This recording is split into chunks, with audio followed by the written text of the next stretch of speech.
공보위원회 전화를 받았습니다. 7분간 통화를 하면서 안철수 서울대 융합과학기술대학원장이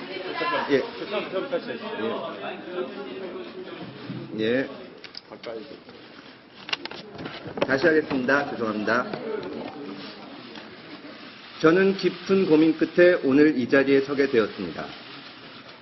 저는 9월 4일 월요일 아침 7시 57분 새누리당 박근혜 후보 대선기획단 정준길 공보위원회 전화를 받았습니다. 7분간 통화를 하면서 안철수 서울대 융합과학기술대학원장이 대선에 출마할 경우 뇌물과 여자 문제를 폭로하겠다고 협박하며 대선 불출마를 종용했습니다. 대선을 앞두고 새누리당이 자행하고 있는 이 같은 일은 차마 상상하기도 어려운 일입니다. 민주주의에 대한 명백한 도전이며 새로운 변화를 바라는 국민에 대한 협박입니다. 이것은 중대한 범죄 행위입니다. 우리 국민의 변화 열망을 구시대의 낡은 방식으로 짓밟는 행위입니다.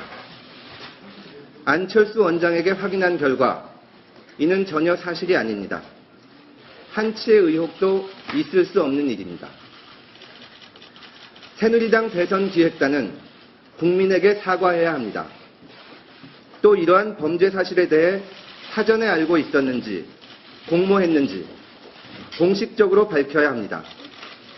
아니라면 대선기획단의 음모와 활동에 대해 어떤 조치를 취할 것인지 분명한 입장을 제시해야 할 것입니다. 경위를 말씀드리겠습니다. 폭로하겠다는 구체적인 내용은 다음과 같습니다. 첫째, 안철수 연구소 설립 초창기인 1999년 산업은행으로부터 투자를 받았는데 그와 관련하여 투자팀장인 강모 씨에게 뇌물을 공여했다. 둘째, 안철수 원장이 목동에 거주하는 음대 출신의 30대 여성과 최근까지 사귀고 있었다. 정 씨는 구체적인 근거는 말하지 않은 채 우리가 그걸 조사해서 다 알고 있다. 그걸 터뜨릴 것이기 때문에 대선에 나오면 죽는다. 라고 말하면서 안철수 원장에게 그 사실을 전하고 불출마하라고 여러 차례에 걸쳐 협박을 했습니다. 이런 식으로 있지도 않은 사실을 가지고 폭로하겠다고 협박하면서 불출마를 종용하는 것은 국민과 헌법에 대한 중대한 도전입니다.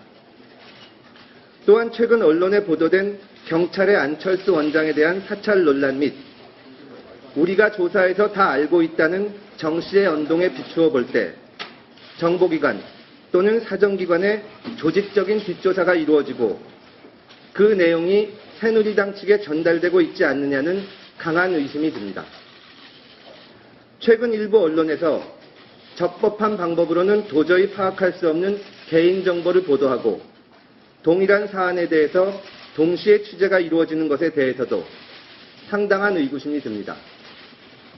이와 관련해 일부 언론 뒤에 숨은 보이지 않는 거대 권력이 현 상황을 지휘하고 있지는 않은지 강한 의문을 갖게 됩니다. 근거 없는 유언비어의 근원지와 조직적 유포에 대한 제보가 속속 이어지고 있는 것도 사실입니다. 이런 행위는 새로운 변화를 염원하는 국민들을 무시하는 것이며 국민들을 협박하는 것입니다. 안철수 원장 개인의 문제가 아니라 우리 사회의 발전을 위해서도 반드시 진상을 규명하고 책임을 물어야 할 사안입니다. 낡고 구태의연한 거대한 권력이 펼치는 음모는 결코 성공하지 못할 것입니다. 국민은 역사를 되돌리려는 어떤 행위도 좌시하지 않을 것입니다. 2012년 9월 16일 금태섭, 강인철, 송호창, 조광희 변호사. 질문 받겠습니다. 먼저 얘기를 하고 할까요?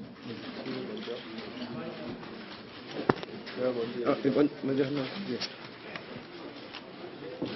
자, 질문 잠시만요. 잠깐만요. 질문을 받기 전에 일단 지금 여기에 제가 민주당 국회의원 입장에서 잠깐 여기 참석하게 돼서 그 말씀을 잠깐 드리고 질문을 받는 게 나을 것 같습니다. 저는 많이 이렇게 알려진 것처럼 여기 오늘 이 자리에 한 금태섭 변호사나 안철수 원장과의 개인적인 그 친분 관계 때문만이 아니라 저는 지금 이번 국회에서 지금 진행될 예정인 민간인 불법 사찰 국정조사 진상조사 특위의 민주당 위원으로서의 자격으로 이 자리에 참석하게 되었습니다. 방금 이제 금태섭 변호사가 말씀드린 것처럼 안철수 원장에 대한 이런 죽이겠다라고까지 하는 이런 협박의 근거가 됐던 어떤 구체적인 내용들, 이런 내용은 가히 정보기관이나 국가기관에서의 철저한 사찰이 이루어지지 않으면 확인될 수 없는 그런 사실들을 내용으로 하고 있습니다. 게다가 우리 새누리당의 박근혜 후보 역시 이 정부의 민간인 불법 사찰에 본인이 피해자이기도 하다라고 하는 증언까지 한 바도 있습니다.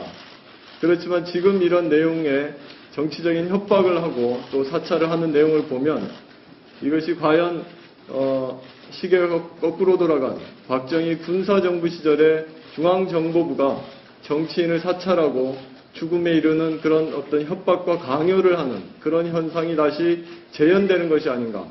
그것이 바로 우리 시대를 이렇게 수십 년 동안 민주주의를 일궈왔던 그 노력을 하루아침에 물거품으로 돌리고 다시 역사의 시계를 거꾸로 돌리는 것이 아닌가 하는 중대한 위기의식 때문에 이 자리에 함께하게 되었습니다.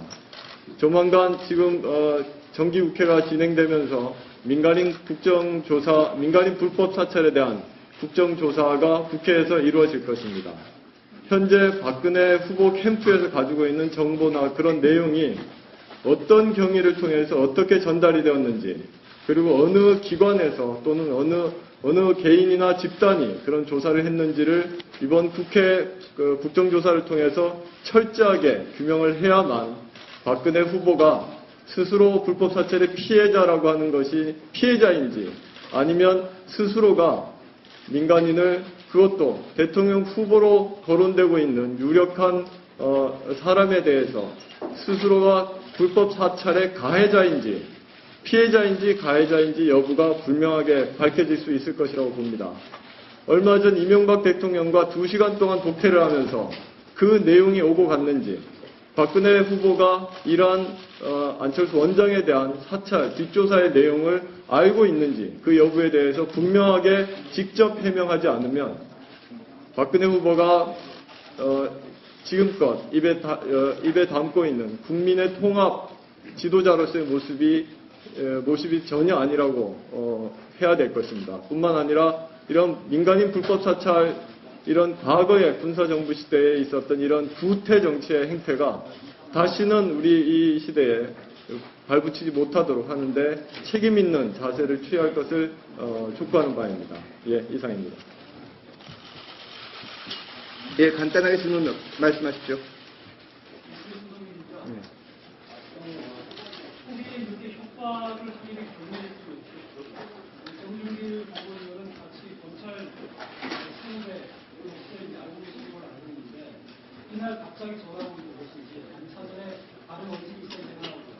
갑자기 아침에 전화가 와서 대답을 한 겁니다.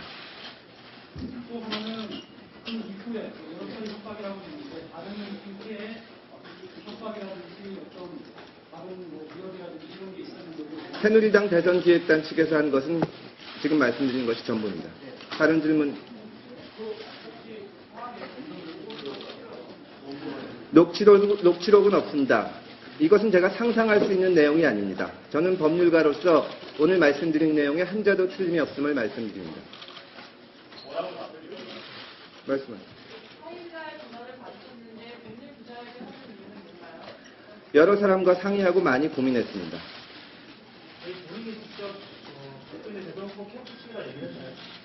원래 아는 사이니까 그런 얘기는 없었습니다. 마지막으로 질문 한 개만 더 받겠습니다.